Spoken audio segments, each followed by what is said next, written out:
Hello నమస్కారం. నేను మధుసూదన్. నమస్తే అండి, మాట్లాడండి అడ్వకేట్ గారితో, వింటున్నారు. చెప్పండి మధుసూదన్ గారు, చెప్పండి. నమస్కారం అమ్మా. నేను నమస్తే. విశాఖపట్నం నుంచి. చెప్పండి సార్. మా అబ్బాయి చనిపోయాడమ్మా. 2 సంవత్సరాలు అవుతుంది. 7 సంవత్సరాలు బాబు, 4 సంవత్సరాల పాప ఉంది. ఇద్దరు పిల్లలు. మా కోడలు మా దగ్గర లేదు, ఆవిడ విడిగా ఉంటుంది. ఆవిడ యూట్యూబ్ చేస్తా నెలకి 80,000 నుంచి 1,00,000 వరకు సంపాదిస్తుంది. అయితే ఏంటంటే నన్ను అడుగుతుంది అనమాట, పిల్లల పోషణకి, చదువుకి, వాళ్ళ పోషణకి డబ్బులు ఇమ్మని నన్ను అడుగుతుంది అనమాట.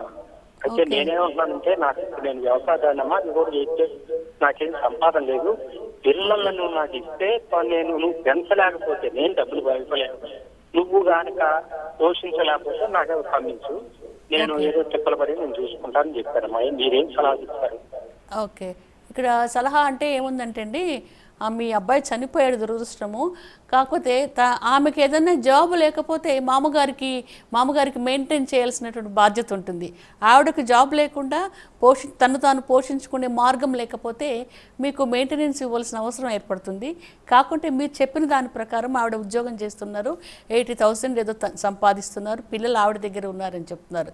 కాబట్టి ఇవన్నీ కూడా ఏమీ లేని వాళ్ళకండి. ఇంకా లేకుంటే మీ అబ్బాయికి ఏదైనా ప్రాపర్టీస్ అవన్నీ వస్తాయేమో, మరి నాకు తెలియదు మీ స్టేటస్ గురించి. ఆ అబ్బాయికి ఏదైనా ఇవ్వవలసినటువంటి ఆస్తిపాస్తులు ఉంటే మాత్రం మీరు కోడలికి కానివ్వండి, లేకుంటే కోడలికి ఇస్తే ఏదన్నా అనుమానం ఉంటుందనుకుంటే మీ గ్రాండ్ చిల్డ్రన్ కానివ్వండి రాసిస్తే బాగుంటుంది. దానిని ఆశించే బహుశా ఆవిడ ఆ రకంగా పిల్లల కోసమే డబ్బులు పంపించండి అంటున్నారు. ఒకవేళ ఆవిడకు వచ్చేటటువంటి ఆదాయం సరిపోదేమో, ఆ విషయం కూడా మీరు ఆలోచించండి. ఇదేంటంటే కోర్టు ద్వారా ఆర్డర్స్ పొందేటటువంటి కేసెస్ కావు ఆ అమ్మాయికి కూడా. ఎందుకంటే తల్లి దగ్గర పిల్లలు ఉన్నారు, అట్లాగే సంపాదన పర్రాలు కాబట్టి. లేకపోతే సరిపోని పక్షంలో మామగారిని అడగొచ్చు. మీకు ఏదన్నా అంటే మీకు ఇదంతా కూడా మన వ్యక్తిత్వానికి సంబంధించిన విషయాలండి. మీకు జాలి దయ ఏదైనా ఉండి, అరే పిల్లలకి సరిపోదు అనుకుంటే ఇవ్వచ్చు, ఉదారంగా మీకు ఎంత తోస్తే అంత ఆ అమ్మాయికి హెల్ప్ చేయొచ్చు. పరాయి పిల్ల కాదు, మీ కోడలు, అట్లాగే మీ మనవడు మనరాలు కాబట్టి. లేదా నేను ఇప్పుడే ఇవ్వను, ఏదన్నా వాళ్ళకు ఫ్యూచర్లో ఇస్తాను అనుకున్నప్పుడు, ఎటు మైనర్ పిల్లలు కాబట్టి ఏదైనా ప్రాపర్టీస్ అన్న వాళ్ళకి ఇస్తే బాగుంటుంది. ఎనీహో చనిపోయినటువంటి మీ బాబుకు వచ్చేటటువంటి ఆస్తిలో అమ్మాయికి రైట్ ఉంటుంది కదండి, ఆ విషయాన్ని మీరు గుర్తుపెట్టుకోండి. ఇంతేనండి.